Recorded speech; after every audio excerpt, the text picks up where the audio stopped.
Salut les fourmis, j'espère que vous allez bien pour votre 11e jour de confinement et je vais vous présenter le home WOD numéro 8. Aujourd'hui ça va être un 4 time, vous allez devoir faire 5 tours de 5 inchworm push-up, 10 dynamic push-up, 15 up and down et 20 burpees. Sur ce WOD, ce qu'on va rechercher c'est la qualité sur les 2 premiers mouvements et l'intensité sur les 2 derniers mouvements. Ce WOD il va devoir rentrer dans les 15 minutes maximum. Pour cela vous allez pouvoir avoir plusieurs adaptations. Pour le N2, on va diminuer le nombre de répétitions et également diminuer la difficulté sur le premier mouvement. C'est-à-dire que vous allez devoir faire 3 inchworm push-up excentriques et remonter sur les genoux, 6 dynamic push-up, 9 up and down et 15 burpees. Pour le N1, vous allez devoir faire le même nombre de répétitions que sur le RX, sauf que vous allez faire 3 tours et sur certains mouvements, vous allez devoir être surélevé.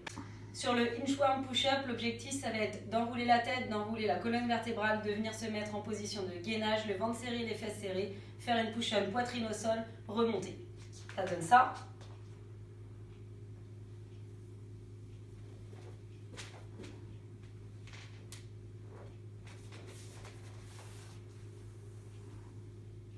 Ça c'est pour le niveau RX. Pour le niveau M2, vous allez faire exactement la même chose. Sauf que cette fois-ci, on va descendre en excentrique et remonter sur les genoux, ça donne ça.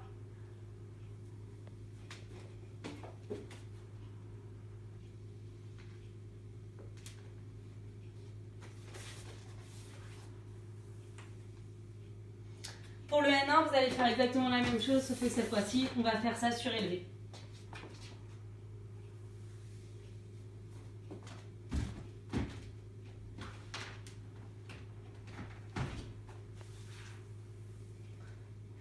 Et pour les femmes enceintes, vu que vous ne pouvez pas faire ce mouvement-là, vous allez tout simplement vous mettre en quadrupédie, les fesses hautes et rester 30 secondes comme ça.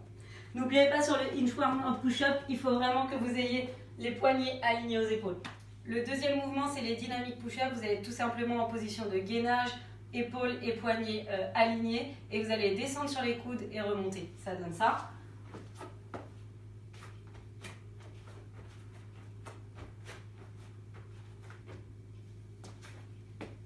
Ça, c'est le RX. Si c'est trop difficile, vous pouvez le faire surélevé.